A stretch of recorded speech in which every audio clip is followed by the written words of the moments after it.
The CEO of the Ethics and Anti-Corruption Commission, NOORDIN HAJI, the Director of Public Prosecutions, talking about that integrity issue. And we want to open up the phone line shortly, 0719-012-600.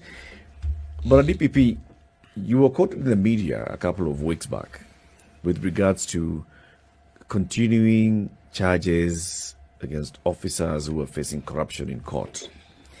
And there was a lot of confusion. What exactly is the DPP saying? Is the DPP saying that he's going to not charge anybody who has a corruption case? Is he not going to continue with that? When you said you're not going to prioritize corruption cases for now because you have elections coming up, what exactly did you mean? No, exactly that. What I meant is in the next 4 to 3 months, our priority will be focused on election violence, election-related offenses, which incidentally include corruption cases. This is in relation to the kinds of resources that we are going to dispose out there. Considering that the elections will be across the country, we must have the attention. We must give it the attention it deserves. First of all, if you look at the kind of funding we have, it is not sufficient. So as the manager, I have to be able to prioritize the fundings depending on the challenges that I'm being faced with. And I think currently the biggest challenge that we're going to be faced with as a country is ensuring that these elections are peaceful and that Kenyans are able to exercise their rights. And because of that, we are prioritizing that. Our priority has always been corruption, but it will probably become priority 2. And priority 1 is to ensure that we deliver a peaceful, free and fair election. That's what I meant. So what are the cases that you'd then be taking the #1 position? What kind of cases that are related to elections? Well, election violences or corruption related to maybe procurement of systems and or corruption relating to election offenses themselves, for example, bribery and all that. Those are the kind of offenses that we'll be looking into. And this starts initially people always thought election violence and election-related offenses only happen during the election, that is on August 8th. But this is something out of experience. We have noted that it builds up over a period of time. And this is where now we are concentrating our resources into ensuring that we have the expertise, we have the people on the ground who will be able to deliver. What prohibits or stops both of your offices from being vocal about some of these things beyond what has already been done? We can understand that the law with all its tether wraps you up and says you cannot do more than this. You cannot do. But then what stops a message from coming out from both of your offices with regularity about what you're saying today? I mean, like you say, gloves off, let's have this conversation about saying what decisions are we making as a country when it comes to the leaders that we're putting into office who even have a stain. We've seen people in other countries, for example, who it has not even been smelt by the law. It has not even, the vanguards of security, for example, or corruption, whatever, have not even said a thing. But they, because of the high morality index, have said, you know what, this could potentially besmirch this office, and they step down. Right? What stops the EACC, the DPP, from saying, you know what, guys, this is the truth of the matter, and we're not on our watch will we stand by and allow these things to continue to happen in this manner? I think, to be fair, we've been doing that. For example, I've become so unpopular that every 2 weeks I'm being taken to court, right, because of the decisions that we are making, and because of the changes that we are trying to bring, so that we are able to do some of these things. But we are not deterred. There are times when we go on overdrive, and there are times then we watch what kind of reaction is coming out of it, and then also testing and piloting some of these ideas that we have that are innovative. For example, the guidelines on the decision to charge. If adhered to strictly by both investigators and the prosecutors, you will see a big difference in terms of the kind of quality cases that we are going to deliver. And then it will also help us to expedite some of these processes. But then when you have individuals who are always trying to throw spanners so that it doesn't work, of course, we are going to be a little bit dragging in terms of the desired changes that we want to see. Is there anything that prevents you from listing all the people whom you have cases against and letting the public know, naming these ones, MP this and this, case against him this, governor this, senator this, whoever it is? I think I need to educate you on that. Please. The EACC, we do what we call quarterly reports. We submit that to the AG, we submit even copy to the DPP Parliament, and it contains all that. We normally show it, and it is even, the media picks it in public. Going back to the question, I want to combine the answer for what you said about why don't we put an overdrive. You know, there's a principle that Aristotle talk about. Anything that is extreme can become poisonous. To be very rich, he said, it's not good for society. If everybody is rich, you'll just have a country full of arrogant people. And if people are very poor, you'll have a country full of misery. So he said the middle level. So we try to maintain that principle, because when we shout a lot, the public may end up saying, these people are just shouting and they're doing nothing. Because the citizens are frustrated. They'll see on the ground that all what these people are saying, things are not working. And there's something that the DPP has talked about, which I argued when I was in Rwanda last week with a presenter from Transparency International. You know, Kenya has got a very vibrant media, extremely vibrant. Sometimes you even go overboard. And there's a perception sometimes that Kenya is collapsing because of corruption. And I don't think that is the case. It's just because Kenyans are afraid to talk on all issues. I asked that guy of Transparency International, you rated North Korea, I don't know, country 165. I asked him, how did you get the data when that is said to be the most closed country in the world to rate it at a position 165? He had no answer.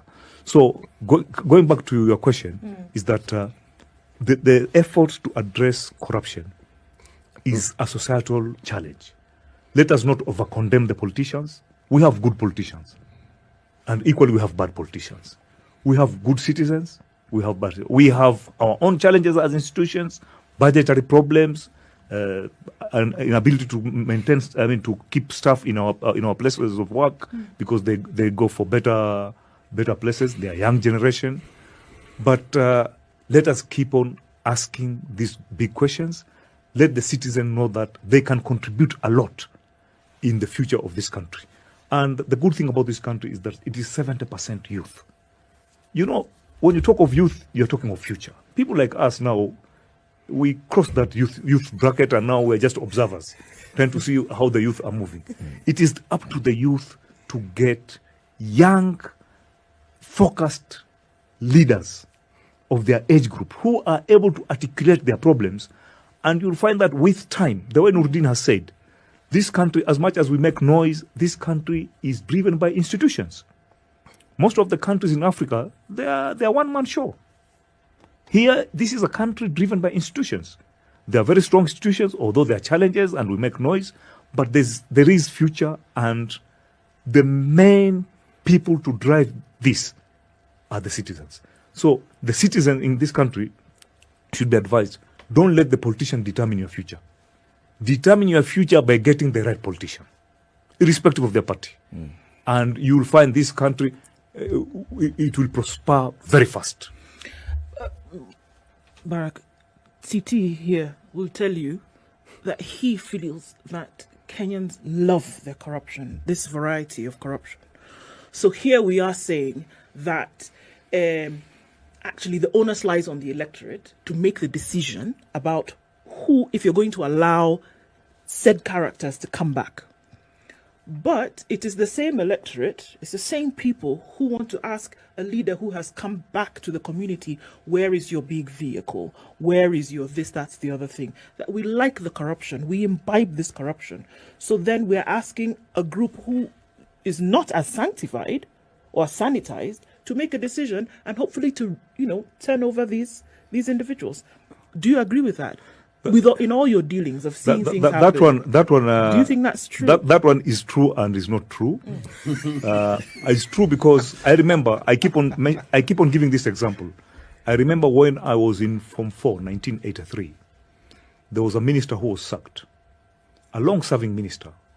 When he was sacked, the second day, the media picked it that he had no money to take his family back to his home village. And people made noise. They said, look at this guy, so stupid. All those years he was a minister and he never took care of himself. but what is the message? Is that man was... He had integrity. He had integrity. But the public, going back to your question, the public were despising him and looking at him as a stupid man who did not build whatever. So there is an element, but also we have an element of many Kenyans who dislike corruption. And the issue of saying that we are voting people who are not people of integrity, this happens everywhere in the world. We had cases in New York where 2 mayors were caught sniffing drugs. Can you imagine a whole mayor? Yeah, it's there. If you Google, you get. I think one who used to be called Barry. I don't know whether it was the mayor of Washington or New York in the late 80s. So even in America, as a developed society with over 150 years of democracy at that time, in the late 80s, you can imagine they elected a mayor who used to sniff Coke. The white stuff. So these things come and it's part of the evolution of society. We have this constitution which is almost 10 years old. I think it's time our lawmakers go through it, do some patches, and we'll be there. Nordin, what do you think? Is it because of the lack of sufficient pressure from the electorate that even the politicians know with impunity? I mean, this law we don't need. We have no pressure at all from the people to make a law that will catch us if we're with our hands in the cookie jar. Is it that because the electorate are beneficiaries some way or the other of corruption? When that money is stolen, it's brought to our village. This guy comes and builds a big house. He employs our people. As Watrom Jengo, he employs our people to work for him. Is that part of it? I think the problem, Latif, is also probably how. Let me put it this way: the politicians have exploited our culture as Africans and the Ubuntu culture of community ownership, and they've exploited that so much so that they've not allowed us to move away from that concept in the sense that once you take responsibility, it is you and it is not the community that should take that responsibility. And if you're going and if you're being given a post, what we expect, even if it's the community that has voted you, but we expect you as an individual to take responsibility and deliver for the community. Deliver for not for yourself. And that if somebody is actually delivering for themselves, they are not delivering for the community. And this is something that we've not managed, especially in the rural areas, to move away from. There is still that concept that huyu ni mtu yetu, akikula sisi tumekula, hata kama umekaa na njaa, you still feel wacha tu yeye akue, labda we will get something out of it. But as a society we have moved away. Kenya, we've decided that we're going to be a capitalist system, and if you're capitalist, then it is about individuals. So each individual should be taken to task, and each leader who's given that responsibility should be taken to task individually. What have you delivered? So, for example, if it is ESCC and ODPP, we are the first people who should be asked, we've given you this responsibility. Have you delivered as NOORDIN HAJI? But not as NOORDIN HAJI Mulem Somali kutoka Garissa. Because mimi nikikaa, I'm educating my kids, my salary, I will just share it with my family. Yep. But when I get into trouble, It's naita village yote kujeni. They don't know why. They don't know what trouble I've put myself into, the kind of disservice that I've done to the country. If we can move away from that, and if we can also, as Kenyans, take ownership of Kenya Incorporated, Kenya Republic of Kenya, then we will be able to move away from this shenanigans of individuals saying that they belong to a certain community. When you go for them, you're targeting our people. I think part of it is, as ODPP, from June, we're going to go out to communities and do outreach programs and try to sensitize communities on their rights to access justice, but also their rights in terms of when you're going to vote, what is expected of you? What are some of the offenses that you should not fall into? Should not take a bribe from a politician, because when you take a bribe, both of you are going to be charged. And then what is the impact of that? So we are working, and we've already come up with a program that we are developing together with the civil society and donor communities, that we will try and reach out there so that we play our role as individuals who have been given the duty to ensure that Kenyans access justice. And how do we ensure that Kenyans access justice? One way is to sensitize them, make them understand. Huyu jamaa akifanya makosa, yeye ni mhalifu. It is him as an individual, not you as a community. Let's open up the phone lines. 0712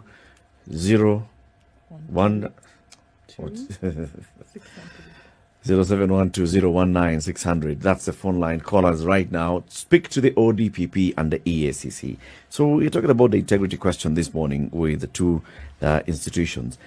One thing that is very clear from what they're saying is the law as is currently written is very weak on the matter of vetting and allowing these two institutions to actually sieve people who have questionable character from getting onto the ballot. Even the IEBC does not have much leeway on this. However, the DPP is saying to him, it's very, very clear. If you are a governor and you've been impeached, you should not even contemplate seeking office either in the county that impeached you or in any other county in this country. And it says it's going to fight this, going to court.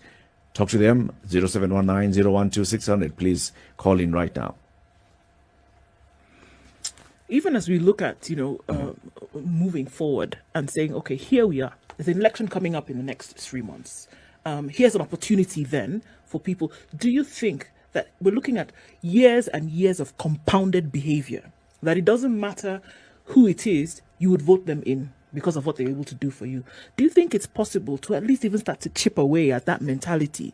Because if we're saying that the responsibility now lies on the shoulders of the electorate to make decisions about people who will come into parliament tomorrow and change laws, or to make decisions about people who have a stain on their character or image and not vote them in at all, do you think that there's enough time to even start to chip away at this behavior of doing things in the way in which it has been before? Yes, I think the time is there, and that is why the two of us are here. Part is the use of the media. The media is very, very important. But also you need to look at, have you been to northern Kenya yourself? Some parts. Where? Maybe Maximum Isiolo. where the old tarmac used to end. You have to look at the other issues which are very, very important. The culture. For instance, most of the northern communities, it is not about who has the agenda. Just like downwards, people look at tribal blocks, then they look at clans. And you cannot remove that issue overnight. You cannot go and tell them, this is not allowed, you can't do such things. You'll even offend them. It will come with the education and development that will go there. But as at now, those areas, people do clan arithmetic. Even before you are taken by a party as a governor, candidate for a governorship, that political party must go there and listen to themselves. And the Mzee will say, now this plan has agreed X is our candidate. Even that leader of the political party from Nairobi, whether it's a big political party, he must listen to them. He must listen to them. And once that endorsement comes, if the candidate is illiterate, and for me as a voter, I'm a professor, I have to vote for him. So these are some of the things, inner issues that people must understand. Then when you talk of the corruption within the electorate, you see, this is a country that you have a lot of youth who are not employed. They're desperate. People are qualified, degree holders, they have no jobs. So when a politician comes and unleashes some 200 shilling notes, 500 shilling notes, it's like a dry area that one day has seen a rain cloud that has passed and rain becomes a blessing to them. And they will say, others are putting billboards, at least this man has given us money. So there are other issues to be addressed, the issue of unemployment, the issue of poverty, the issue of public awareness. Like for us in the fight. Hold on, let me just take a couple of calls because we have callers on the line. Lydia in Parklands, good morning. Good morning, Spice FM. Today is a very nice, important day of discussions. I wanted to say that jobs are all getting lost because of politicians. Number one, my mother had a shop on Kenyatta Avenue under Mzee Jomo Kenyatta. Trade license was 150 shillings. It paid to commerce and industry. Then the Moi regime came, everything started like cattle rustling. Just by the word of mouth on the road, pay a license to City Council. City Council already had its system. But pay your trade license to City Council. From 150 shillings, with a scratch of a biro, they said pay 6,000 shillings. The next year you go there, by the scratch of a biro, they say pay 12,000 shillings. Another friend had a bookshop on Kenyatta Avenue. They paid 9,000. Next year they were told, if you paid 9, bring 18. Then it went on and on. Whatever is 10 became 20. Then post-election violence, again cattle rustlers came in, paid 35,000. That's 75% more.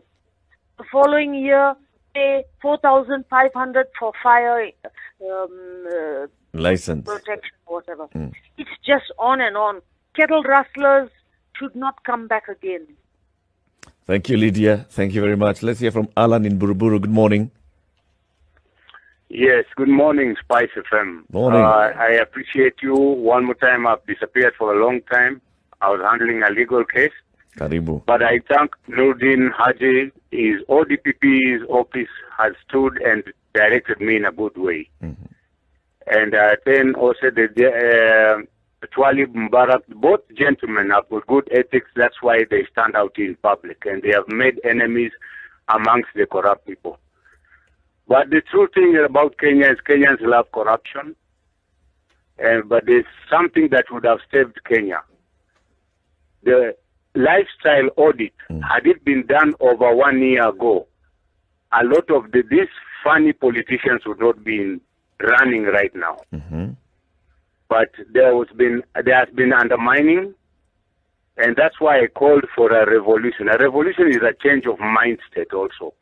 It doesn't mean going on the streets and throwing stones and shooting people. No, a revolution is a change of a mindset. Okay. But the young people in Kenya are losing everything because the country belongs to them in the future. Thank you, Alan. Let's hear from Mohammed in Mwakijembe. Mohammed, good morning. Morning, sir. How are you? Salamu alaikum. Alaikum salam. Mwanzo nimefurahi sana kupata wageni ndugu Talib Mbarak bin Saad na ndugu yetu NOORDIN Haji. Nimefanya nini jambo la busara kuwaleta hapo kwenye idhaa so that we can interact in this conversation. My topic is the moral road. Mr. Talib. Yes. The root cause of corruption is brought about by greed, lack of apathy, cheating, dishonesty, and all those moral values which causes someone to be corrupt. be it the local Mananchi, be it the one in the leadership, across board, whether it's in Kenya or it's globally. Moral rot is the root cause. So how do we tackle it? Because we have institutions, we have laws. In fact, even if we write our laws with golden ink and dotted with diamonds, as long as moral values is lacking, nothing will happen. Thank you. So He'll respond to that.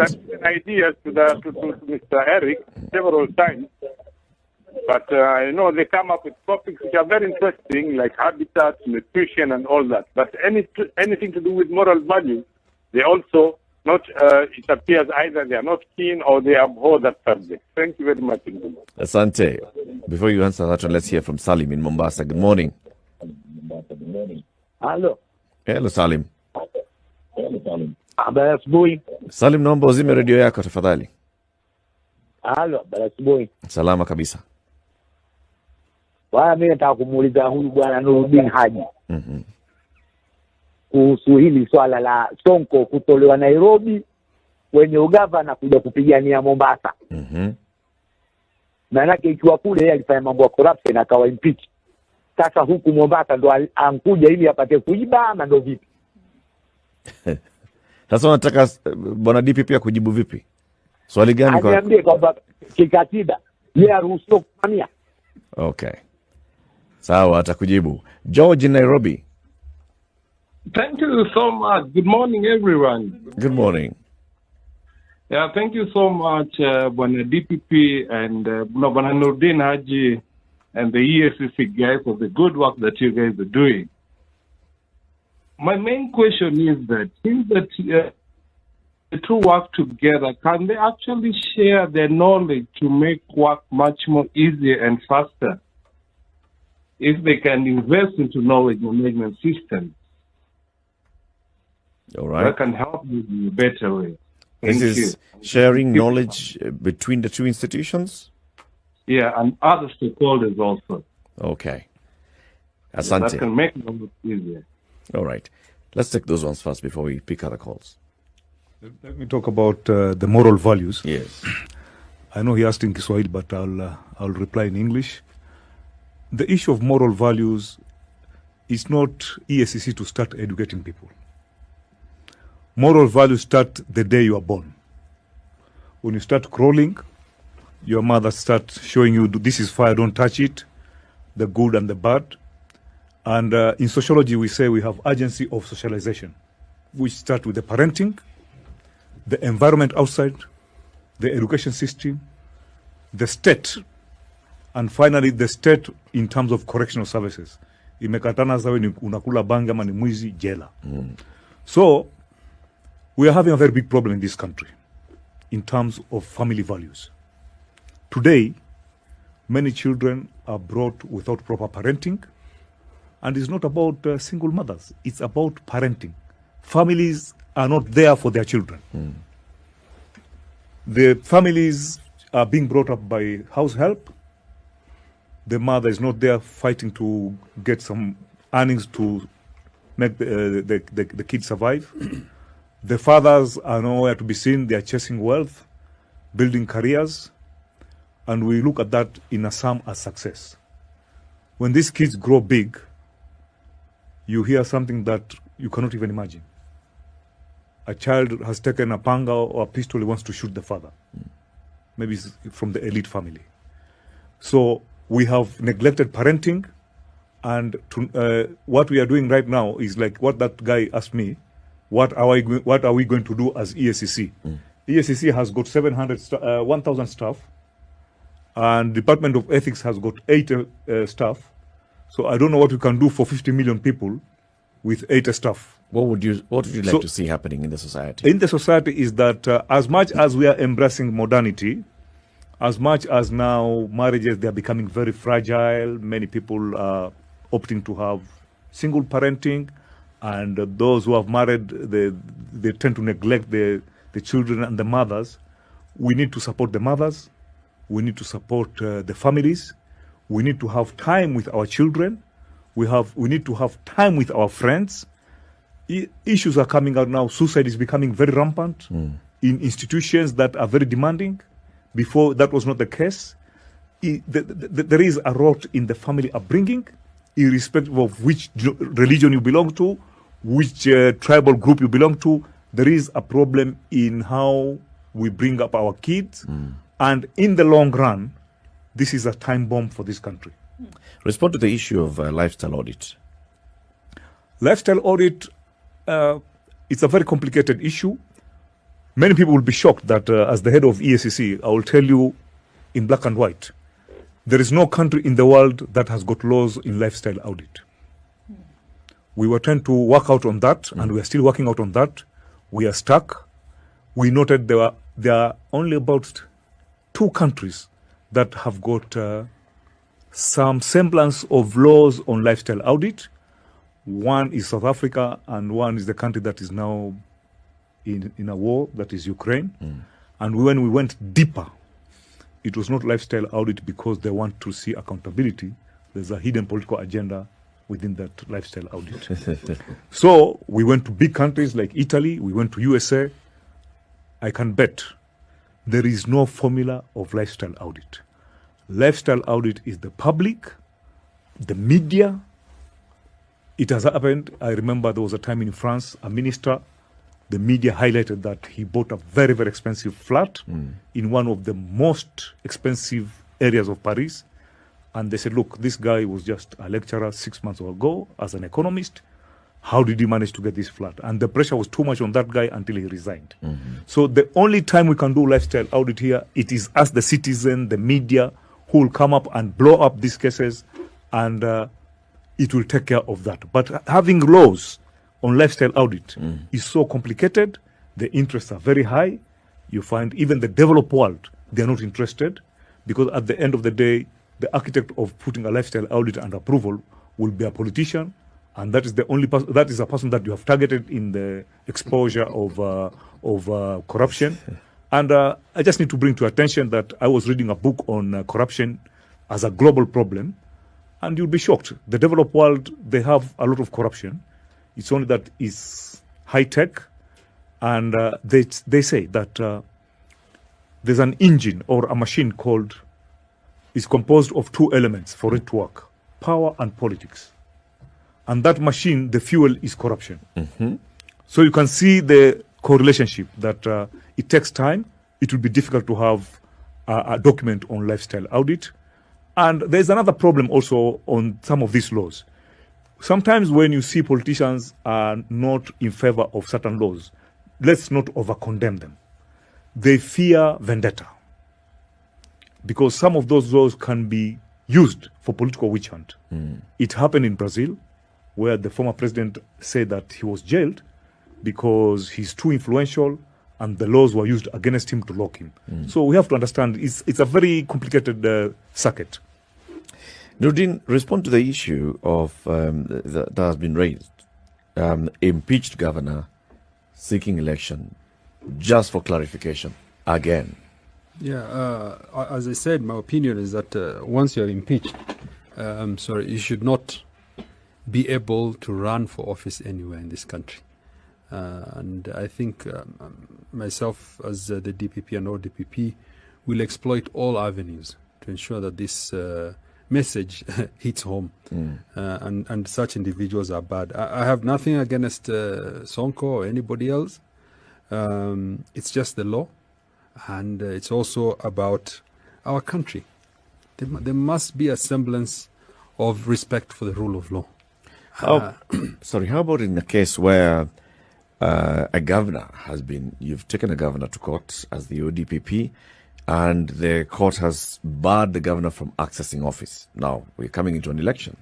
Of course, we still have those whole issue of, exhausting. But you've been told do not access office for now. Should this person contest for elective office, in your opinion? Ideally, that person should not be.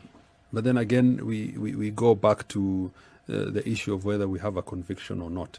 And then also the interpretation of the ASECA, I think Section 65, that talks about a public officer, and this is something that has not been completely exhausted. But where, the Parliament has sat down and passed unanimously that a person should be impeached, and that person, and the courts have upheld it, then that person surely should not be able to run for office. In the issue of morality, there was a point that I wanted to bring. In China, for example, the education system, I think I've said this before, the education system and moral issues have been securitized, and they are a national security issue and a priority. I think maybe in Kenya we will have to go that way, so that when you say securitization, then it is taken up at a very high level in ensuring that our moral values are enforced, and the education system actually tries to deliver a certain standard of moral value that will cut across the country. There was the issue by George about knowledge, sharing knowledge. That's why we have the NCAJ, the National Council on Administration of Justice. Just the other day we were in Naivasha, and we're sitting down and sharing and trying to see how we can synergize and work together and ensure that the interdependence, as much as we're independent of each other, is played out effectively for the benefit of Kenyans. It's 18 minutes to 11. We want to thank you very much, gentlemen, for coming and joining us and even extending the conversation. Take a minute each to give your closing remarks. Speak to the country and tell them what you would like them to think about as we're heading towards August 9th. Let's start with you, Twalib. Mine will be a two-word statement to all Kenyans. Vote wisely. Make a full stop. I'm an exclamation. Vote wisely. That's all. Noordin? I think I echo my brother's sentiment that one, let us vote wisely, and two, I think let us put this country ahead, make sure that we own it, and the only way we can do that is to ensure that we have people of integrity who will deliver for us. And it is not sufficient that individuals who look flashy and all that. I remember even the story of Aladdin, where they were trading the new lamps for the old. Of course, the old doesn't look very good. The new lamps are shiny, but they don't even last long. If we can take it upon ourselves that this is our country, that Kenya is actually a house that we own as Kenyans, then we should be able to bring the right people into our living room. And therefore, voting wisely is extremely important. I think the last one maybe is, as much as we have bashed the media, I would like also to thank you, because we have done a lot of what you call disruption in the fight against corruption, averting loss of billions of shillings, and mainly is as a result of the media, which include the Standard Group. And we also appreciate the public. As much as we say that they are being hijacked by the politician, quite a number of cases that are high profile with EACC, the origin of those cases is that it is the public that brought that information. So let us work as a society, and each group should play its role to the maximum. Asante sana. Thank you very much for tuning in to Kenya's biggest conversation, The Situation Room, today. And thank you for interacting with our guests this morning, the Director of Public Prosecutions, NOORDIN HAJI, and the Chief Executive Officer